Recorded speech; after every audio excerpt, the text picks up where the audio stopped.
في التقرير الخاص دويخ نوشة، فدائيون مسيحيون في نينوى يعلنون عبر الMTV حماية قراهم. جوال إزيلي والتفاصيل. هنا الدمار في نينوى شمالي العراق، ومن هنا رحل أهلها. هجر المسيحيون قسرا على يد تنظيم الدولة الإسلامية. لم يتمكن المجتمع الدولي من إيقاف المأساة، لكن من أبى أن يتخلى عن أرضه قرر الدفاع عنها وحمايتها بعد تحريرها. فشكل فوج من المقاتلين المسيحيين أطلق عليه اسم دويخ نوشة، أي الفدائيون.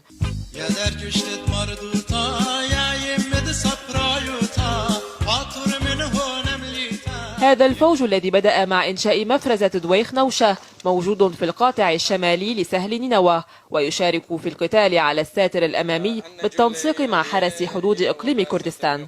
فكرة إنشاء دويخ نوشة أطلقها الحزب الوطني الآشوري، لكن الفوج مستقل وباب التطوع مفتوح للجميع وفق ما أكدت مصادره للMTV. أهداف دويخ نوشة هو أنه نحمي مناطقنا، وبالتنسيق مع قوات البيشمركة وبالتنسيق مع قوات الحرس الإقليم نتجول دوريات راجلة في هذه المناطق خشية من التسلل الإرهابيين في المنطقة، وتقديم المعلومات وقضايا أخرى للقيادة وللمحاور لكي نقدر أن نعمل سوية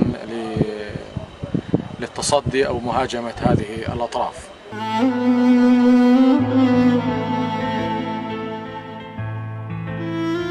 تجهيز دويخ نوشة بالأسلحة والمعدات العسكرية يرتكز على الإمكانات الفردية المتوافرة والتبرعات. محتاجين إلى حماية دولية، محتاجين إلى سلاح مضبوط وسلاح متطور، وعندنا إن شاء الله هواية شباب ما يقصرون نهائيا، كلهم يجون يدافعون يقاتلون. نفدي أرواحنا وحياتنا كشيء بسيط من أجل أولئك الشيوخ وأولئك الأمهات وأولئك الأطفال لهذه التربة المقدسة، هذه التربة التي تربطنا بها روابط تاريخية تثبت من حقنا في الوجود، تثبت بأنه نحن أبناء هذه الأرض المقدسة، نؤمن بحقنا في حماية قرانا وأبناء شعبنا نفسه.